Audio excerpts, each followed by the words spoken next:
உங்கள் favourite TV ஷோக்களை இனி miss பண்ண தேவையில்லை. ZEE5 இல் முற்றிலும் இலவசமாக காணுங்கள், இங்கேயும் எப்பொழுதும். ஹலோ துளசி, ட்ரெயின் ஏறிட்டியா? ஹலோ துளசி, லைன்ல இருக்கியா? நான் இன்னும் வீட்ல தாண்டி இருக்கேன். என்ன சொல்ற துளசி? ஓ, ட்ரெயின் மிஸ் பண்ணிட்டியா? சரி விடு, ஈவினிங் கன்னியாகுமரி எக்ஸ்பிரஸ் இருக்கு, அதுல கிளம்பி வந்துடு. சரிடி, நான் சொல்ல போற விஷயத்த கேட்டா நீ கோச்சுக்க கூடாது. என்ன துளசி புதிர் போடுற? என்ன விஷயம்? எனக்கு இப்போ வேலை வேண்டாம் ஜெயா. பைத்தியமாடி நீ? ஏன் இப்படி பேசுற? உனக்கு ஒர்க்கிங் எக்ஸ்பீரியன்ஸ்லாம் கிடையாது. உனக்காக எவ்வளவு கஷ்டப்பட்டு நான் மேலிடத்துல பேசி இன்டர்வியூக்கு அரேஞ்ச் பண்ணிருக்கேன்னு தெரியுமா?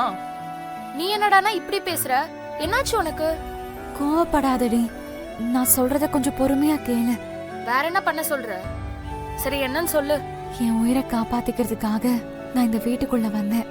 ஆனா இன்னைக்கு அவரோட உயிருக்கு ஆபத்துன்னு தெரியறப்போ சுயநலமா அவரை அப்படியே விட்டுட்டு என்னால இங்க இருந்து வர முடியல ஜெயா. என்ன சொல்ற? சிவாவோட உயிருக்கு ஆபத்தா? அவரை யாரோ கொலை பண்ண பாக்குறாங்க. யாருன்னு தெரியல. நேத்து மட்டும் நான் அவர் கூட இல்லாம போயிருந்தா என்ன ஆயிருக்கும்னு நினைச்சு கூட பார்க்க முடியல. என்ன நடந்துச்சு தெரியுமா?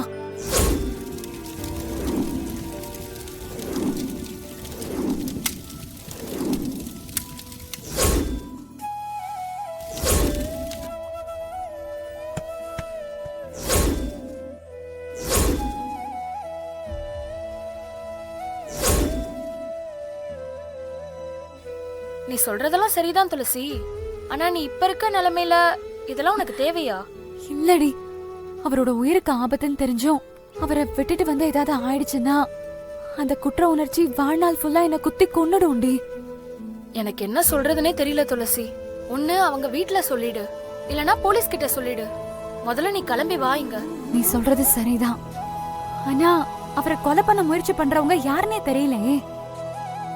அவங்க யாருன்னு கண்டுபிடிச்சு போலீஸ்ல புடிச்சு கொடுத்துட்டு நான் வரேன். தயவு செஞ்சு நீ என் நிலைமைய புரிஞ்சுக்கோடி. என்னமோ போ, உன் இஷ்டம்.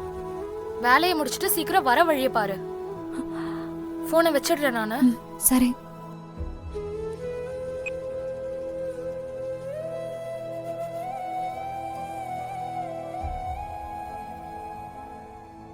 ஜனனி, ஜனனி உன் கை காட்டு. எதுக்குங்க? மருந்து போடுதா? ஐயோ, என் கையில அதெல்லாம் ஆறிடுச்சு, இங்க பாருங்க. அது ஆறிடுச்சு. ஆனா ஒரு தடவை காய்ச்சல் ஆச்சுன்னா டாக்டர் 3 நாளைக்கு மருந்து கொடுப்பாருல, 2வது நாளே காய்ச்சல் போயிடும். ஆனா மாத்திரை போடாம விடுறோமா? இந்த மார்க்ஸ் எல்லாம் போகணும்ல, பெட்டர் ஆகணும்ல. கை காட்டு. ஐயோ, அதுவா சரியாயிடும். சரியாயிடும், சரியாயிடும். பாத்து பாத்து பாத்து, இன்னும் ஃபுல்லா ஆறல. அதான் பாத்து பாத்து.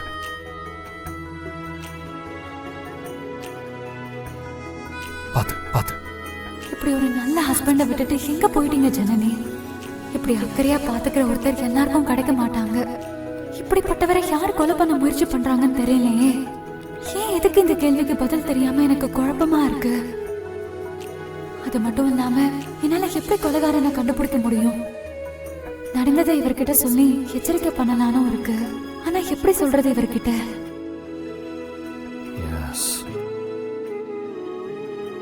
ஃபுல்லா ஆறல. ஓய் ஜனனி, என்ன பகல்லே கனவா? உங்ககிட்ட ஒரு விஷயம் சொல்லணும். சொல்லு. நான் இப்போ சொல்ல போற விஷயத்த நீங்க முழுசா கேட்கணும். அன்னைக்கு குடிசையில நடந்தது ஒரு ஆக்சிடென்ட் இல்ல. உங்களை கொலை பண்ணதான் யாரோ வேணும்னே பண்ணிருக்காங்க.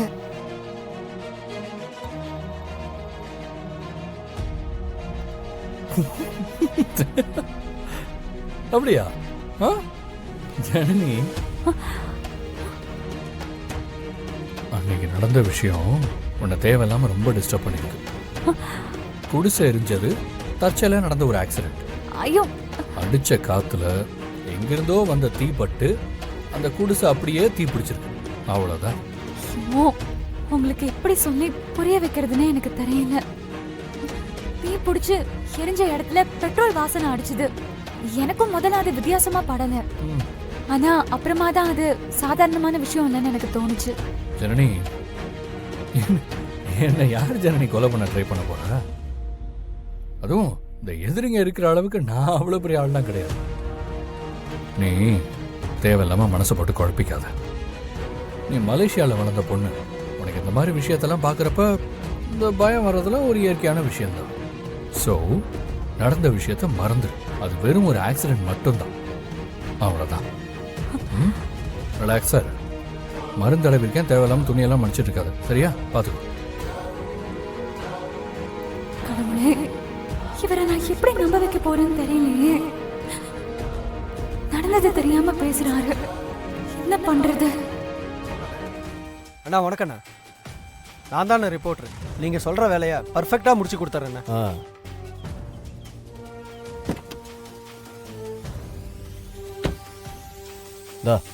இதான் அந்த பொண்ணோட ஃபோட்டோ. நாளைக்கு காலையில் எல்லா நியூஸ் பேப்பர்லேயும் இந்த ஃபோட்டோவில் இருக்கிறவங்கள காணோன்னு நியூஸ் வரணும். யாருண்ணா அவங்க?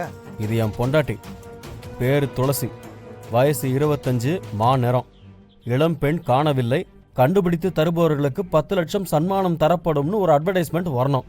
தொடர்பு கொள்ள வேண்டிய எண்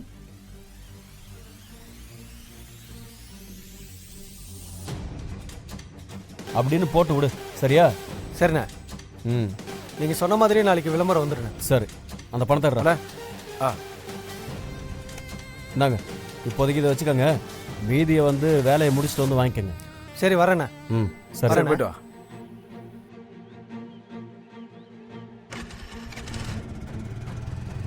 அண்ணே, என்னண்ணே பொசுக்குன்னு 10 லட்சத்தை கொடுக்குறேன்னு சொல்லிட்டீங்க?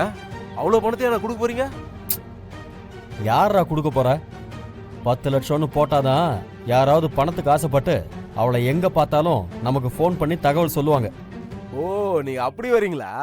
பின்ன 10 லட்சம் எடுத்து கொடுக்கறதுக்கு நான் என்ன கேனேனா? அந்த துளசி ஏதோ ஒரு பந்துக்குள்ள ஒளிஞ்சுக்கிட்டு என்கிட்ட கண்ணாமூச்சி ஆடிட்டு இருக்கா. அவளை வெளியில கொண்டு வரணும்னா இப்படி ஏதாவது பண்ணாதான் முடியும். துளசி, நீ மாட்டுவடி. எங்க போயிட போற? நீ எங்க போனாலும் இந்த சேது உன்னை விட மாட்டான். அண்ணே. சரிக்கா, நான் இதோ கூப்பிடுறேன். என்னடா? அண்ணே, நீங்க அந்நிய காணும் பேப்பர்ல விளம்பரம் கொடுத்தீங்கல்ல, அது பேப்பர்ல வந்திருக்கு. இந்தாங்கண்ணே பாருங்க.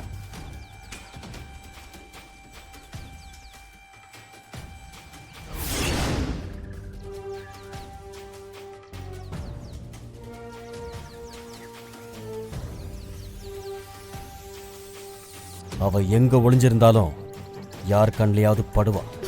போதும் போதும். ஏய் ஜனனி, என்னம்மா? தண்ணி குடி, தண்ணி குடுறா. தண்ணி குடி, தண்ணி குடிமா. குடிமா. Have some water. பார்த்து பார்த்து பார்த்து பொறுமையா குடி. ஒன்றும் இல்லை ஜனனி. அம்மா ஏய், இல்லம்மா, என்னம்மா? எதுக்கு என்னால எந்திரிக்கிற? சாப்பிட முடியலம்மா, நான் அப்புறம் சாப்பிட்டுக்கிறேன். நீங்களாம் சாப்பிடுங்க.